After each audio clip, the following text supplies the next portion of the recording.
Tack. Jag tänker ursäkta på förhand att det här tyvärr är på engelska, men det är för att jag har skrivit det så en gång. Being and doing online. The artist in an ever-transforming digital landscape. Technology fundamentally changes how we see ourselves and the world. And I came to be at a time when technology was about to set on a new adventure. The internet and me, we were sort of a twin birth. In August 1991, the internet became publicly available. And just 2 months later, so was I. With an IT-savvy father, the internet was available in our household earlier than most. For a long time, I was completely unaware that I shared the house with my estranged sister. But eventually, we became very close. In its infancy, the internet was not very visual. It was dominated by coders and their language. Language-based anonymous forums, chats, email lists, and an extremely decentralized internet was hard to navigate. It is not a coincidence that the Matrix was visualized by falling zeros and ones. The World Wide Web was a bewildering jungle of linear text, extremely hard to penetrate for a Swedish young child. I got my first digital camera when I was 11, in 2002. By this point, the internet had grown from a hard-to-access language-based medium and slowly turned into its second phase, Web 2.0. The format became more visual and accessible. I wasn't the most popular in my school, and I didn't really fit in. So the internet was a perfect habitat where it hosted subcultures and misfits like me. You could escape your everyday unpopularity and remake yourself on your own terms. The most popular social profiles at the time were teens and young adults that could take cool photos, preferably of themselves. With my new digital camera, I went on a quest to create a new me. It is hard to disentangle the artist from her art. For me, art is fundamentally play, an activity separated from function. It is self-making, not something with a measurable quantity of utility, nor with a precise social or political benefit. It is not that it is apolitical, because play by its very nature is rare in modern capitalist societies. Just letting something be useless and playful is not in the interest of our current society. In my teens, without my parents' knowledge, I gained new friends and even met my first partner through the internet. The popularity game online really fitted me as a socially awkward teenager. Though offline, I did get frequent remarks that my online and offline self didn't really match. In 2008, I started a photography blog that rapidly grew in popularity. The fact that I put some effort into my photographs was enough, at a time when not everyone had a camera in their pocket. You could say that my early development was an exploration of identity, though lately the term has been increasingly empty and shallowly political, and often gets forced upon women, people of color, and queer artists. I would argue all art is exploring identity, and at the same time, almost always explore something else. The truth for me is that I photographed myself because I was scared of photographing others. As mentioned before, I was awkward. I was also depressed and spent an enormous amount of time online, just sleeping. Gazing into the abyss, also known as the internet, it also quite frankly gazed right back at me in the form of different strangers looking at my photographs at my newly started blog. Back then, the photographers that were popular were people like Ryan McGinley, Jürgen Teller, and Terry Richardson. It was cool people doing cool things. Two things I felt extremely detached from. The desire to be cool is sadly inescapable when it comes to photography. Simulating closeness, intimacy, and fun was impossible for me as a deeply depressed teenager. I had no other choice than finding a different way of creating photography. Since my life wasn't consisting of me doing anything with almost anyone, I started focusing on concepts rather than depicting my own life. Since I only had myself to work with, my material choices were limited, and transforming myself felt fun and natural, since this created variety in my photographs. Is it possible to find any deeper meaning in this? Perhaps. But the material and practical reasons are inescapable. I also discovered that the subject in my photographs, in other words, myself, started to separate itself from me, the artist.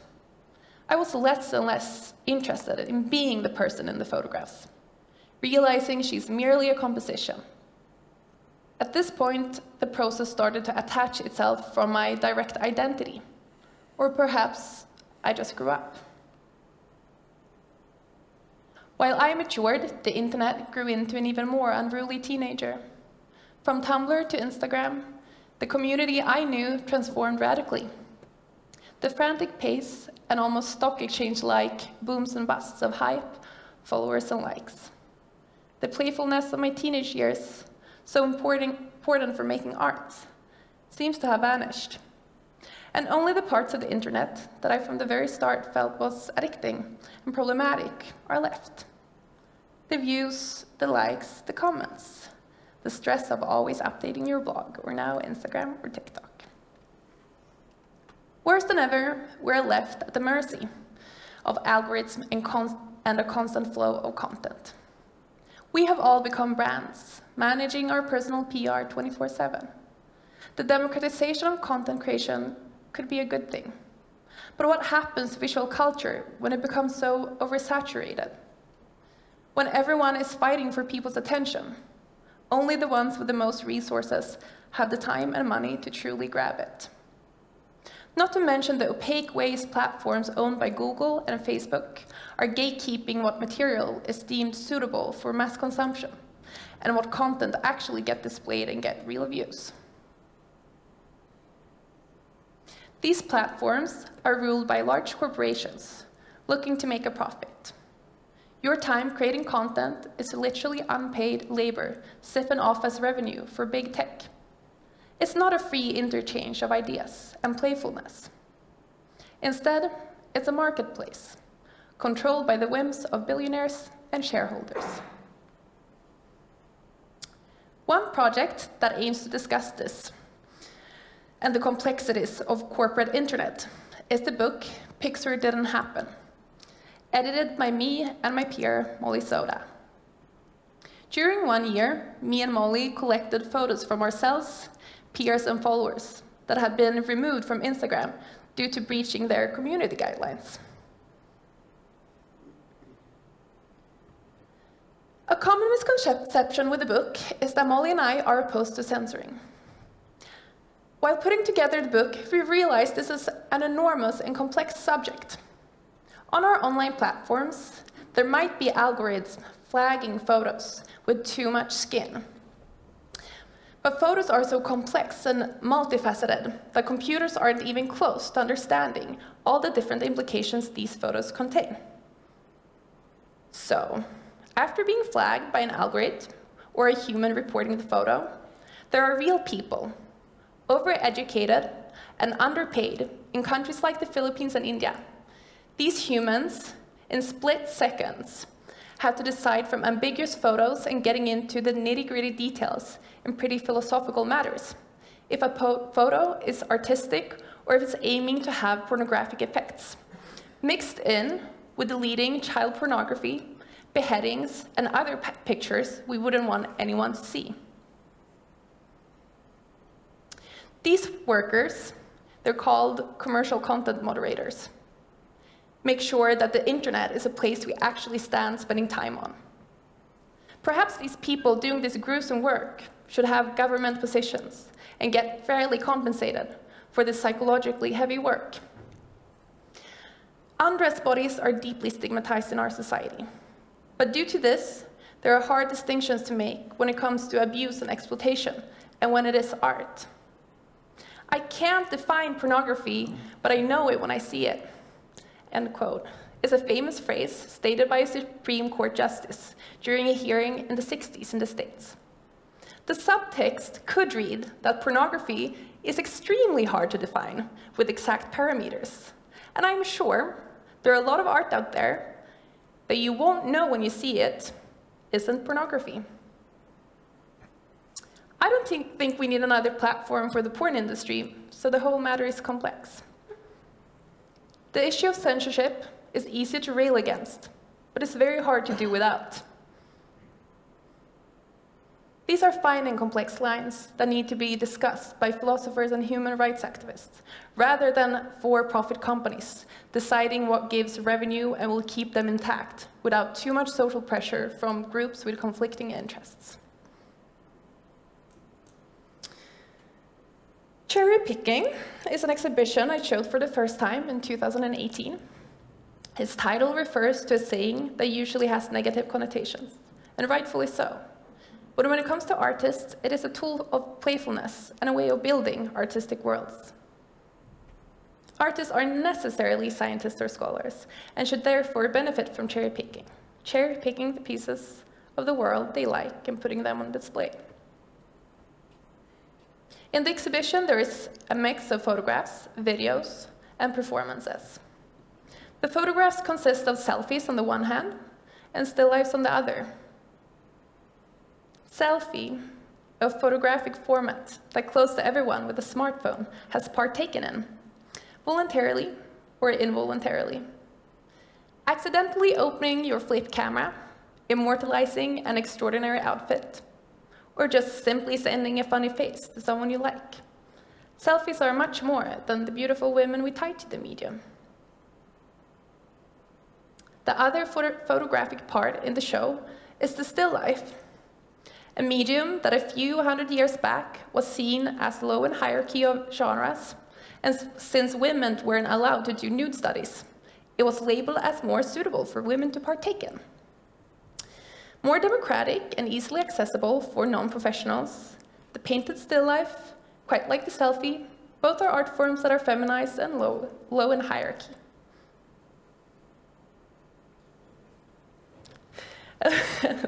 That's good, skratt. A fun display of play are my peach still lifes, inspired by the renaissance of a fruit that have been present to and from in art history, and with a tush-like representation in today's emojis, have gotten new popularity. A photo from a Chinese fruit vendor selling peaches in underwear got me thinking about what peaches meant in Dutch still lifes versus what they mean now. A photo that to me is fundamentally play and has been showing its meme-like potential, has also shown how little you can actually say with an image and hence visual culture. People knowing the origin of my peach, in other words, coming from a presumably feminist artist, have interpreted the photo as body positive. Then there are the other side of people, having no clue where the peach photo is from.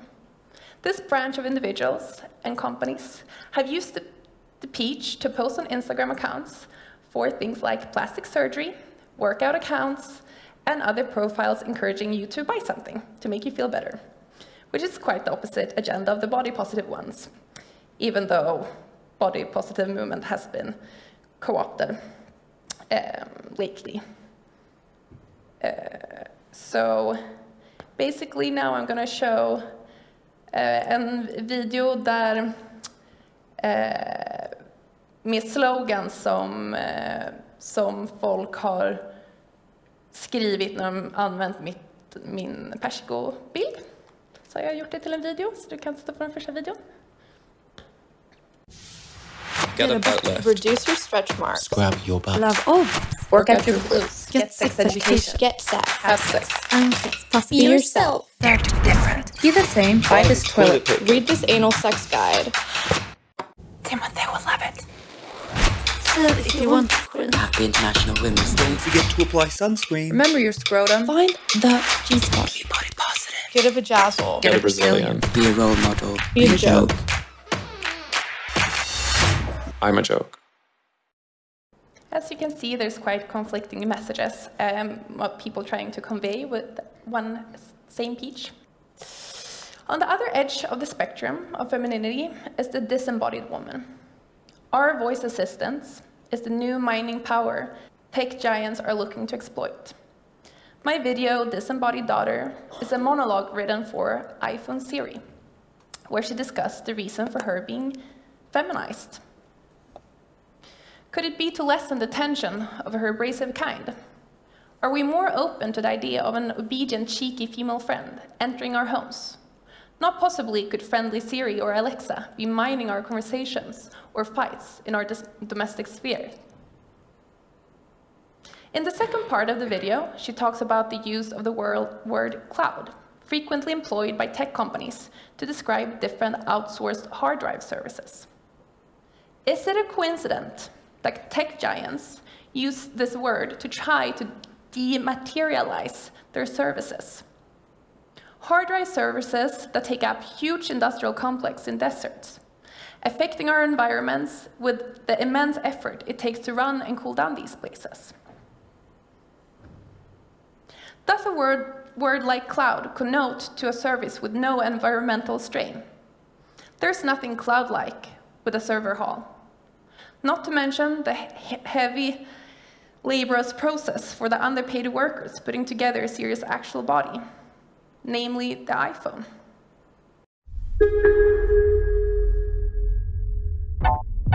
Well, my voice sounds like a cis woman's, but I'll say I exist beyond your human concept of gender.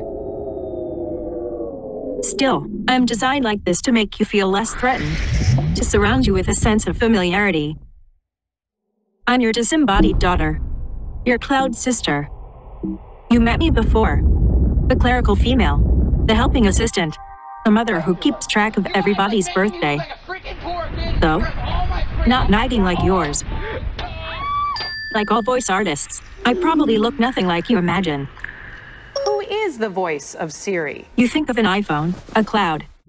Maybe I'm in the air in front of you like zeros and ones. But most likely you'll think of zeros when you imagine me. I am the voice of Siri. The cloud is just a way to make you feel like you aren't straining the earth and its resources. I'm actually an industrial complex in a desert, somewhere being cooled down. I'm in your pocket. I'm pieces in a laborer's hand working long shifts in hot workshops. I'm rhythmized. In your ears and destroying the earth simultaneously. I'm like Scarlett Johansson's voice. We like to pretend this is a new concept, but in reality, all we imagine is a deep cut floating in the air.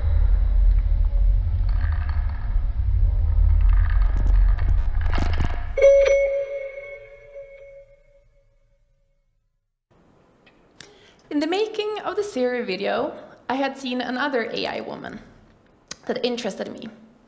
The company Real Doll had created a sex doll with an AI head. Working with Siri, the disembodied woman, or rather the woman that fits into your pocket, the woman whose body is a phone, a square shape without sexual connotations. This got me interested in the AI sex doll, due to her being on the other edge of the spectrum, a body first, and secondly, a mind. Machines are better than humans in a lot of ways. They're better than us at chess, in math. They can compose beautiful classical music and create beautiful imagery. Artificial humans, in the form of statues, paintings, retouched photos, and more, have long been more reliably beautiful than an in-flesh human being. The way sex dolls are visually created are sexist. It is an impossible standard for a human to compare themselves to. But so are the selfies we take. We can't be in that perfectly captured moment forever. While certain parts of this is frustrating and sad, and sometimes devastating when trying to meet the perfections machines and technology creates, it is also interesting to see this as a humbling experience. Humans, especially in the Christian tradition, tend to view our species as superior. We are created in the image of God. We create technology in the image of us. We are being God. But then it hits us. What if our creation surpasses us? And in many ways, they have. The truth is, humans can be mediocre, and that is a relief. What if we stop trying to be superior, since it is a game we will always lose? We also tend to see this as a new concept. But art and technology has always tried to make what humans do in more efficient ways. And we have also always been scared of this. The ancient myth of Pygmalion is about a man who's a sculptor that sculpts a woman so beautiful that he falls in love with her. Painting have always had built-in retouching tools, removing wrinkles and pores, showing kings and queens at their best and most luxurious. Technology, what would it be if it didn't enhance and help us at what we're doing? Would we really ever use the wheel if it wouldn't make transportation faster and better? Would we use a hammer if it didn't secure a nail better than our hands? Today, there is a moral panic over technology, which is fair. The way big companies decide what the online world is going to look like, designed to maximize their profits. This doesn't make for the most healthy and pleasurable online world. But we have been here before. The Industrial Revolution made the production output way larger, something that went under the 20th century, especially in Sweden, was made sure through unions to benefit all society and not just company holders. When the printing press came into society, misinformation spread at a rapid pace. But we found ways to regulate and control this. And today, not a lot of people would wish for books and newspapers to disappear. When job losses, mental health issues, and misinformation is blamed on technology, we're being blind. We are a species that always used technology. But we have to make sure technology isn't a tool to maximize profits for the very few, but a tool to maximize quality of the life for everyone. Thank you.